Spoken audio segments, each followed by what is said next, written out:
پہلا بچہ، پہلی اولاد بیٹی ہوتی ہے، وہ ان عورتوں پر فضیلت رکھتی ہیں جن کے ہاں پہلا بچہ بیٹا ہوتا ہو۔ حدیث سنا دی ہے میں نے آپ کو۔ ممکن ہے کوئی کہے کہ صاحب یہ تو ہمارے ہاتھ میں ہی نہیں ہے، تو ہاں کچھ فضیلتیں عطائی بھی تو ہوتی ہیں، کچھ فضیلتیں جزائی ہوتی ہیں، کچھ فضیلتیں عطائی ہوتی ہیں۔ یہ اس خاتون پر عطائے پروردگار ہے کہ اسے اللہ نے پہلے بیٹی دی ہے۔ جن کو اللہ 3 بیٹیاں مسلسل دے دے، میرے مولا نبی فرماتے ہیں جنت کی ضمانت میں لیتا ہوں۔ بیٹی، خود اس لفظ بیٹی میں کتنا پیار ہے کہ کوئی ان سے پوچھے جن کے ہاں بیٹی نہیں ہے۔ یہ ہے تمہید زندگی، جینے کا مزہ آتا ہے، جینے کے لیے کا شوق بڑھتا ہے کہ ابھی اور مجھے زندہ رہنا ہے، مجھے بیٹی ملی ہے۔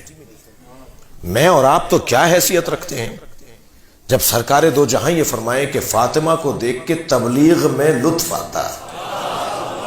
اے فاطمہ، میں حوصلہ پاتا ہوں تمہیں دیکھ کر، سارا معاشرہ مجھے اذیتیں پہنچاتا ہے، مگر جب میں فاطمہ کو دیکھتا ہوں تو میری ساری تکلیفیں دور ہو جاتی ہیں کہ میرے پاس فاطمہ ہے۔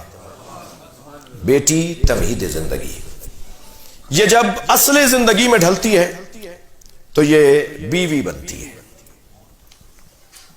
بیٹی جب زوجہ بن جائے تو یہ اصل زندگی ہے۔ خبردار بیٹیوں کو گھر نہ بٹھاؤ، وقت آ جانے پر، اہل مل جانے پر، کف مل جانے پر، ظاہری اور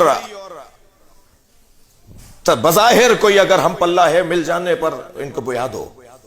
البتہ تعلیم، پڑھائی ان کی اپنی جگہ ضروری ہے، اس لیے کہ اگر خاتون تعلیم یافتہ نہیں ہوگی تو سماج تعلیم یافتہ نہیں ہوگا۔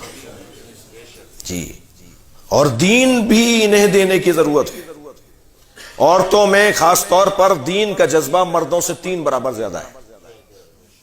اگر میری بات روشن نہ ہو تو مثال دوں، میں تو 3 مجلسوں کے بعد تھک جاتا ہوں، یہ سارے دن مجلس ایک گھر سے دوسرے گھر میں، دوسرے گھر سے تیسرے گھر میں، اور اس کے بعد بھی گھر آ کر کہتی ہیں ایک مجلس رہ گئی ہے وہ کر کے آ جاؤں۔ جی، نمازوں میں زیادہ، مناجات میں زیادہ، زیارات پہ زیادہ، مصلی پہ زیادہ، مجلس میں زیادہ اگر کوئی نظر آتا ہے تو وہ خاتون نظر آتی ہے، اس لیے کہ اس کے اندر دین کا جذبہ زیادہ ہے۔